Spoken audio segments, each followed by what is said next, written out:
Hello बच्चों, let's go through the question. देखिए question क्या कह रहा है। क्वेश्चन कह रहा है small particle of mass m is moving inside a heavy hollow and a straight tube along the tube axis undergoes elastic collision at two ends. The tube has no friction and it is closed at one end by a flat surface while the other end is fitted with a heavy movable flat piston as shown in the figure. When the distance of the piston from the closed end is L naught, the particle speed is V naught. The piston is moved inward with a very slow speed v. Inward move कर रहा है, okay, piston is moving inward.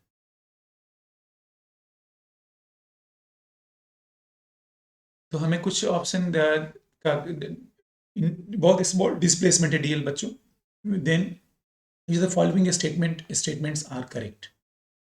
The rate at which the particle strikes the piston is. बच्चों मान लो कि ये particle यहाँ से चला और यहाँ आया, ऐसे टकराया और फिर वापस लौट गया. तो मान लो बच्चों ये डिस्टेंस है उस समय x, ये डिस्टेंस x मान लेते हैं. तो बच्चों time taken to have the collision is, जाने का डिस्टेंस x और आने का x, that is 2x by v, small v. यहाँ पर खुद जो है small v and capital v में कंफ्यूज नहीं होना है. जेई को इसको अलग से लिख देना चाहिए था कुछ और, बट ठीक है, 2x बाई v. तो फ्रीक्वेंसी ऑफ कोलिजन हो जाएगा बच्चों 1 by time period, that is v by 2x.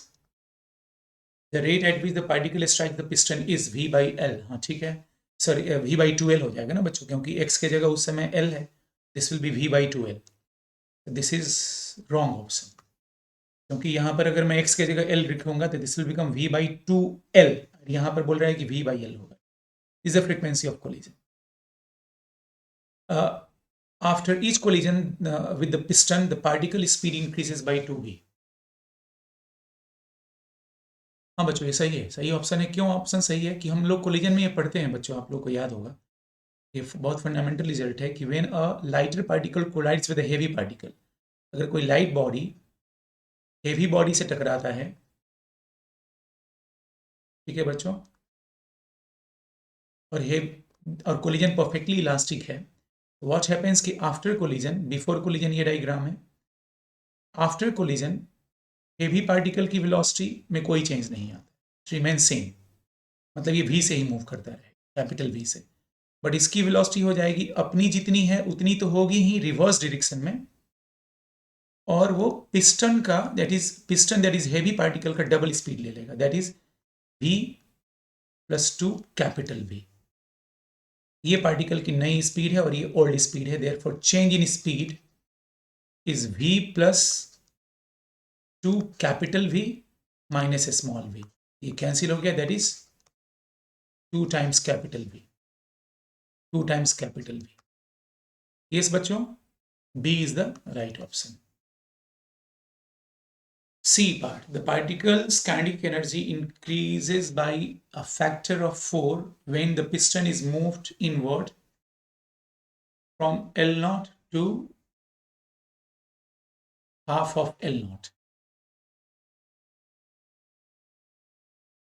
इसका मतलब हमें ये बताना है कि जो पार्टिकल जो है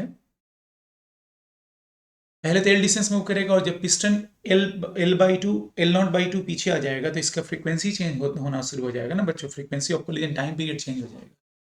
तो टाइम पीरियड चेंज हो जाएगा तो rate of change in speed average अलग होगा. तो rate of change of speed ही निकालना पड़ेगा. Rate of change of, right, interesting question. Rate of change of speed वो होगा dv बाई dt बच्चों, और वो हो जाएगा change in speed into frequency, that is 1 by time period, that is v by 2x. ये और ये टर्म कैंसिल हो गया बच्चों.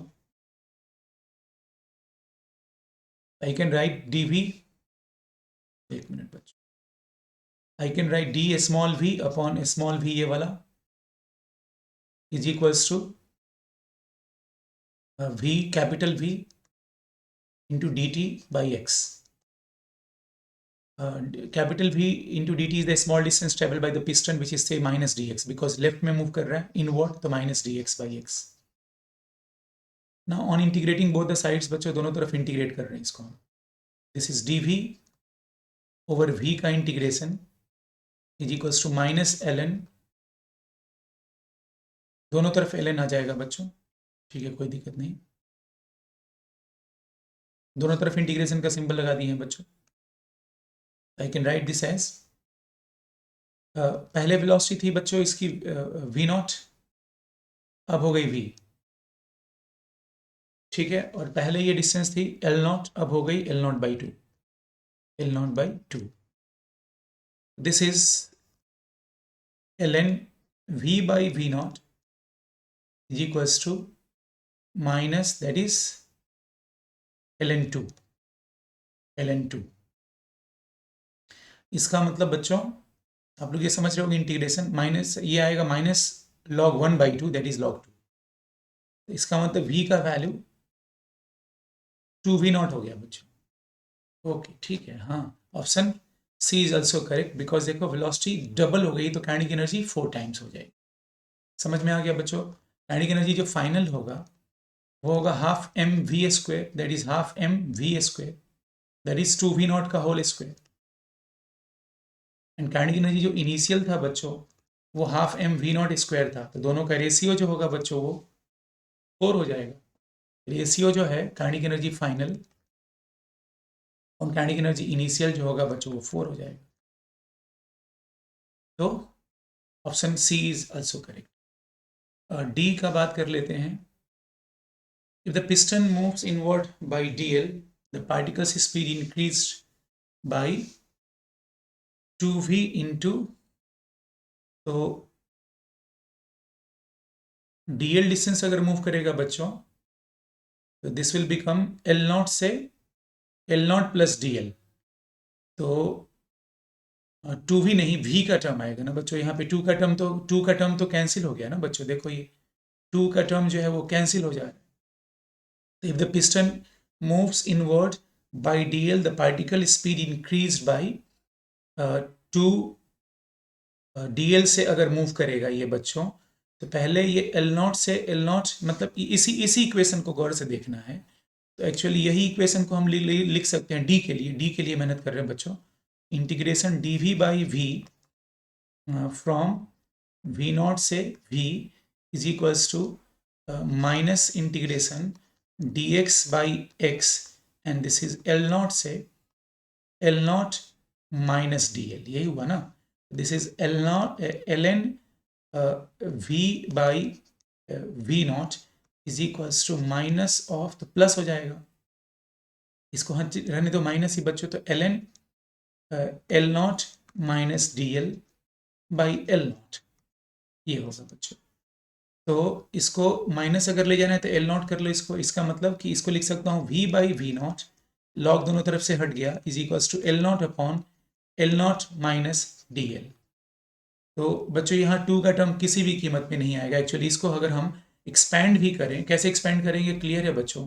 मैं यहाँ पर चेंज इन स्पीड निकालने का तरीका है कि मैं v निकाल लूँ, लाइक v का वैल्यू हो जाएगा v not into this, like देखो बच्चों ये खुद से भी अब हो जाएगा, ये v not into L not over L naught minus D L होगा बच्चों ये टर्म। चेंज इन स्पीड जो होगा वो v माइनस वी नॉट होगा बच्चों, तो 2 का टर्म कभी आएगा ही नहीं इसमें अगर माइनस v करूंगा। ठीक है बच्चों, तो होप आप लोग समझ गए D is not the right option बच्चों। थैंक यू वेरी मच बच्चों।